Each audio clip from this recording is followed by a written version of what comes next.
So, as a filmmaker and creative writer, actually, Kumbh Mela resonated with me. We all know the charm of Hindi cinema. In the 60s and 70s of Sita and Geetas or Ram or Shyam, amidst varied others, that made our adrenaline rush to find the finale of Bichhadon Ka Milap. कब होने वाला है? So in 2001, the Poon Kumbh at Allahabad, my visit to the city was not intended towards this spiritual confluence, as crowds bathing in the Ganges meant unhygienic pollutants, which to my Swachhata, obsessive compulsive self, switched to a complete denial mode, till the celestial Kumbh pulled me within. My young colleague, a young Americano journalist, I was that time working with Bill Gates Foundation. I was communication head India, and there was American scholars who were coming, and journalists. And this guy was with me and obsessed with his, that time we had BlackBerry, so he was obsessed with his BlackBerry search engine. Discovered and told me that they're going to be 50 million people in Kumbh, and we are here. So, and I actually laughed, and as I say, in my intellectual arrogancy, with half baked knowledge, I said, yeah, Kumbh Mela, and yes, many sadhus bathe in the Ganges to make it dirty. And I stressed on dirty because I saw the lurking interest developing in his eyes. Since I could further add no spiritual information search, and they, were at that time also very heavy on spirituality and India in their own way. So they said that, he said that I suddenly found that I was pulled in his company to see what he was, within quotes, saying that we must go and see nude sadhus and millions bathing, and I want to do it too spiritually, you know. So chanting of, as I say, youthful hip hop intellectual. So we packed all our bathing needs, charged an early alarm, rushed the sleepy driver to reach Prayag in the wee hours before sun releases its first ray, presuming millions will be less in number when we take a spiritual dip, as I had no intention to have a bath. As we approached the location, it appeared like a mass movement with a shocking disbelief of no visible pathway. Leave aside our vehicular movement, but we also could not move. I made up my mind to turn my back, but my Firangi was all excited to wade through the road less traveled and take the eternal spiritual dip. So we held on to our backpacks and just managed to stand out because we had those press passes on our necklines. And so we had, of course, we had arranged for a police escort who spotted us because we had a Firangi with us. And with the authority of his baton, the police escort waded us through the million bodies. Needless to say, the Americano was out with his camera, clicking whosoever, whatsoever, crossed his lens of virtual eyes. While I, in midst of this human ocean, became somewhat unmovable. I stood still, my eyes closed, ears strained, and all on their own. I mean, I did not do this. It was not because I was spiritual at that point of time or I was, getting into a trance. But I suddenly found that I just couldn't move because I could hear various forms of voices which were not human because I closed my eyes. And all I could hear, which I thought I was standing unmoved, I could hear these voices, and suddenly I could see my grandmother, who had died long time back, and she was performing this massive kirtan, massive Havan Kund we had in our house, and I could exactly see, that she was chanting. And I had never seen my grandmother chant. I had never heard her chanting because in Punjab and Punjabis, we don't do chanting. We shout. So this was somebody else, but I could hear the chant. Then I could hear a different musical instrument which sieved through my earbuds like a bhajan. And then similarly, I could hear some sound, which now, of course, I recall as I became more spiritual. Into a, you have the morning Darbar Sahib. you know, and the sound surrounded me with crystal clear waves, engulfing me within, till I was jostled out of this trance, what I will call trance today in English. But that time I didn't recognize that as a word. And my Americano was, pushing me and saying, let's have a bath. So you can imagine that, from the car, from the police escort, we were in the middle of this whole people jostling us, because it doesn't stop in the kumbh because you are some VIP that people will not push you, they don't care. Okay, so I don't know from that time how did I reach the Ganges.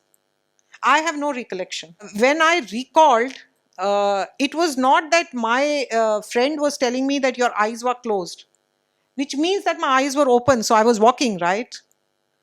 I mean, that's how I decipher. And I was there on the Ganges. And he was saying, let's have a bath, because, the sadhus are having a bath. So, in all my years, like I have just shared with you, I have been unable to explain the time and journey traveled in between till I reached on the banks of the Ganges. Dr. Lal told me that I must expand on this silence. Very difficult. But being a writer, I have put these into words which nowhere defines what happened. But it reverberated of a deep silence within, where all external noises seemed to fade into an oblivion. It was later that I could relate this silence while meditating on Om. As we all know, Om is meditated in three ways when you get into a spiritual journey. One is the verbal Om we do, which goes from the below the navel to your heart to your throat and comes out. That's the way we do Om. And the second, when you reach the verbal Om and the verbal Om has to stop, then the Om starts within. So you should be able to hear Om within. Like now, I don't do Om verbally because I can hear the Om within. So it is like that. And it was also a silence that, if you go to a mountain, which I just went thanks to IGNC and Dr. Lal while I was filming the tribals, there is in Arunachal, there is this jungle, which is an unmanned jungle, which has got no roads, which is just jungle falling from wherever. It is totally unmanned. And, when I asked the tribal fellow that I could see some wood was cut. So I said, why are you cutting wood? It's not allowed now. He said, he looked at me like I was from some alien planet. And he said, वो तो बढ़ जाता है. मतलब वो बढ़ जाता है, वो तुम्हारा कोई जंग.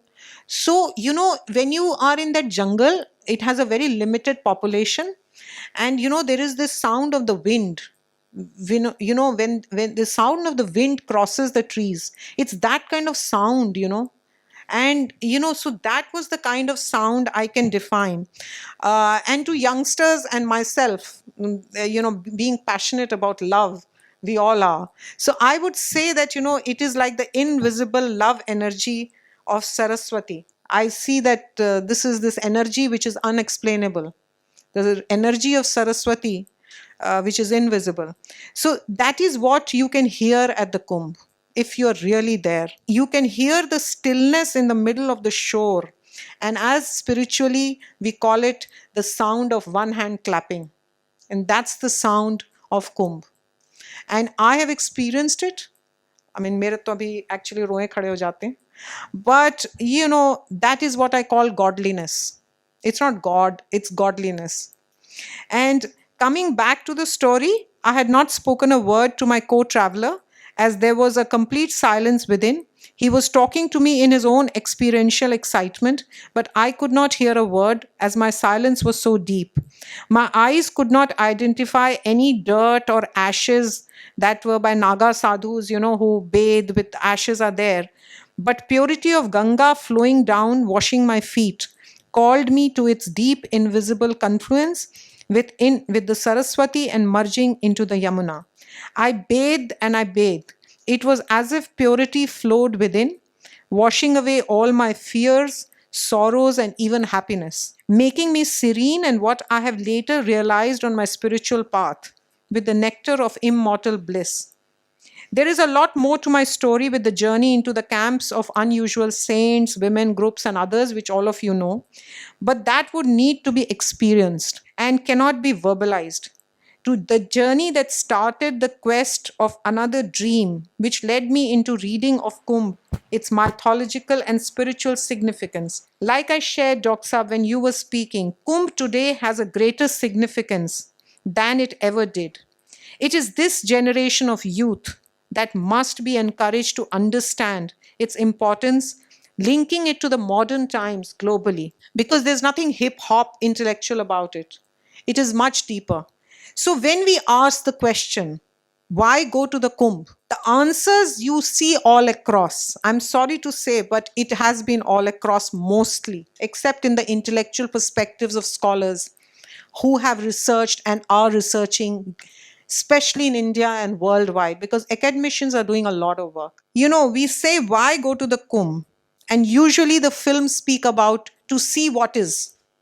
Ye hai, like I saw that film, for 52 minutes, which is of National Geographic, and it says about what is. The American fellow is there, and he's into what is. He goes and speaks to this American sadhu and blah blah. So it's all this experiential of sadhus and blah blah.